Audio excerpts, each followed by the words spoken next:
Germany was temporarily deleted from the internet. I don't mean that literally, of course, but .de, the TLD, top-level domain, that thing you see at the end of a URL like .com, .net, .gov, or in this case, a ccTLD, a country code top-level domain like .au for Australia, .uk for the United Kingdom, .jp for Japan, or in this case the problem, .de. .de was almost completely inaccessible for a period of a few hours from around about 10:40 p.m. to about 2 a.m. Germany time.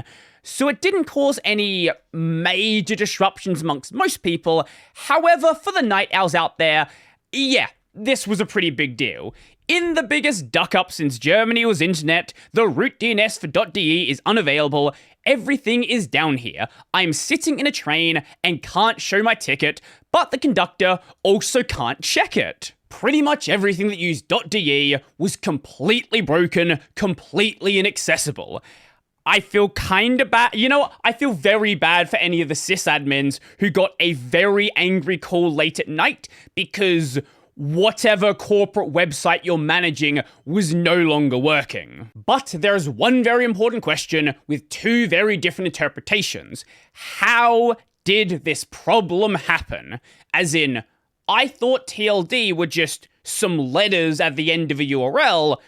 How do they just stop working? And on the technical side, what actually caused the problem here? As put by the one and only Jeff Geerling, it was DNS. Now, that's a good surface level answer, but what does that actually mean? What actually happened here? DNS stands for Domain Name System. When you want to connect to a website, typically you enter what is known as a URL. This is a string of characters that indicates the resource you want to access. For example, www.youtube.com, the site you're probably on right now. This is a URL. But on the back end, this is not the language the machines are speaking. They speak the language of IP addresses. So if we go and ping this, we can see the IP of 142.250.124.93.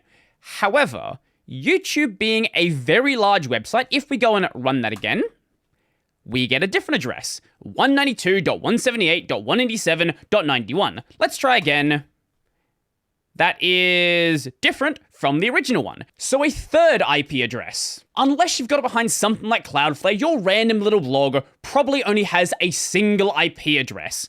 But when we are looking at a big website like YouTube, there is a reason they want to have multiple, and you could just enter the IP address and connect directly to the site. But there's probably a good reason they have multiple of them, so there needs to be a system that can map the YouTube URL to that series of IP addresses. That, at least in part, there are other things that go into it as well, is DNS. One of the initial ideas here is this was a problem with the name server. This is a part of DNS, the domain name system, and Cloudflare has a really good post on this. A name server is a type of DNS server.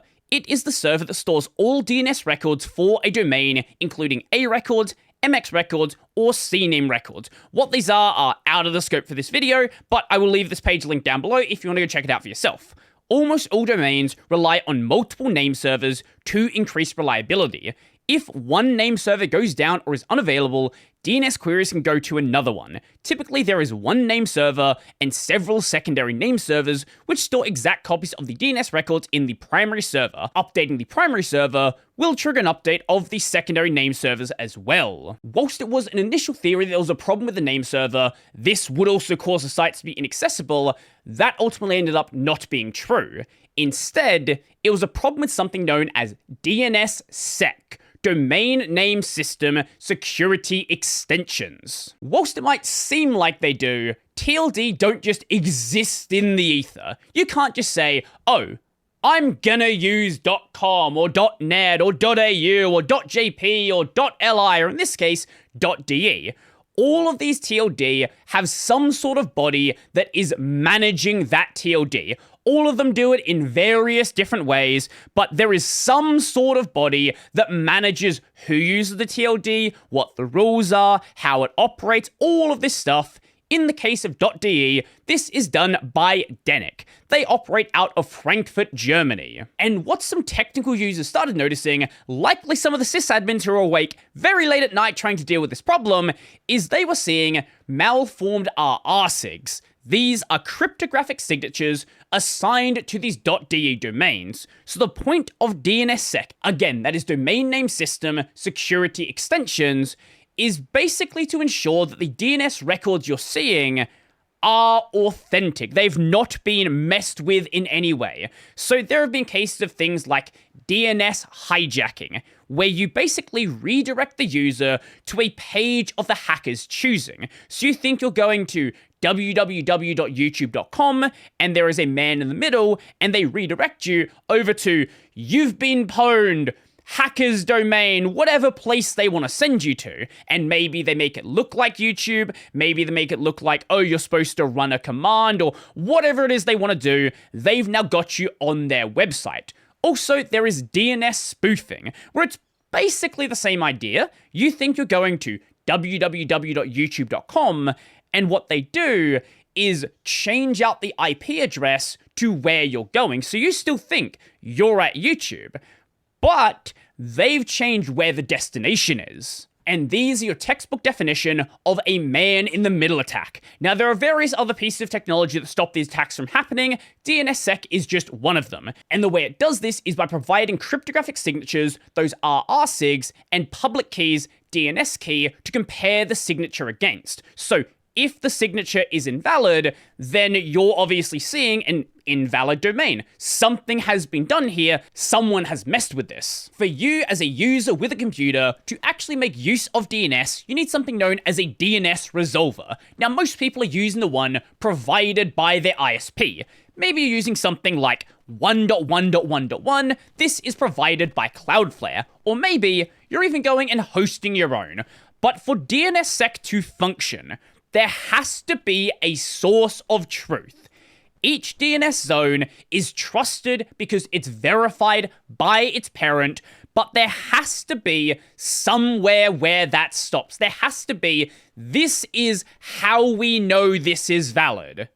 And in the case of .de, that is with DNSSEC. What appears to have happened here is through a bad update, through a bad config change, DNSSEC basically started generating malformed signatures, those RR-SIGs, those cryptographic signatures that are verifying that this DNS record is a legitimate DNS record. What's interesting here, though, is those public keys, those DNS keys, those appear to be correct. Nothing was wrong there. It was just the signatures themselves that were wrong.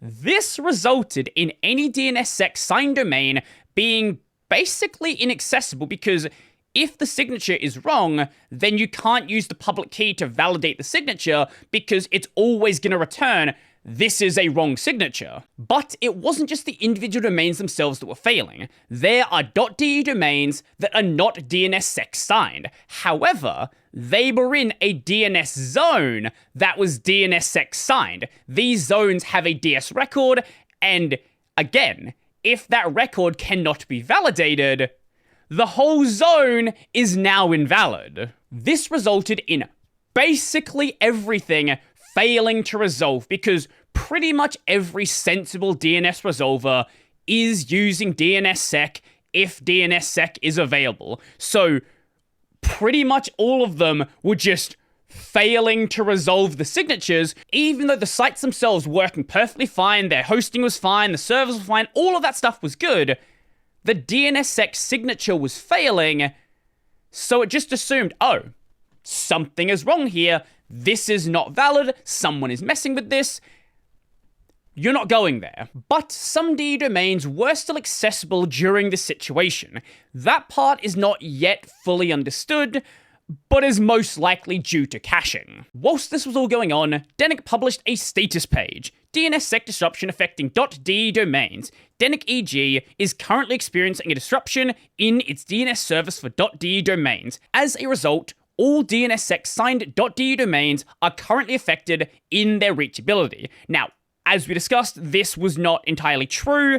it was also affecting zones as well with domains which were not DNSSEC signed. If you'd like to dive more into that specific topic, there is this great thread over on Mastodon. I'll leave it linked down below. Be sure to go and check it out. Whilst the name web and the way we interpret the web might seem like this big decentralized thing, and in many ways it really is, at the foundations of this technology are these very centralized pillars. And if these pillars go down, things go really badly. Now, in the case of .de, in the case of DNSSEC, this is a very, very rare occurrence. So rare, in fact, that people initially weren't actually blaming DNSSEC. They were blaming Cloudflare because, Cloudflare has had quite a few outages over the past year or so. In this specific case, though, Cloudflare is entirely innocent, but they did go and publish something on their status page. Resolution issues for .de domains. Basically, what they decided to do was temporarily disable DNSSEC validation for .de domains with their 1.1.1.1 resolver. So, if you tried to connect to any of those domains, basically it wouldn't validate the signature and would just allow you to connect to it. Certainly not a perfect or a long-term solution, but with the goal of getting things functioning, getting websites back online, this was a good temporary thing to do. There's one thing which I wanted to save for the end, something which is probably not related, I assume, I hope, but this took place on the 5th. 7 days from now, there is a scheduled outage by DNSSEC. Do I think this is related? No.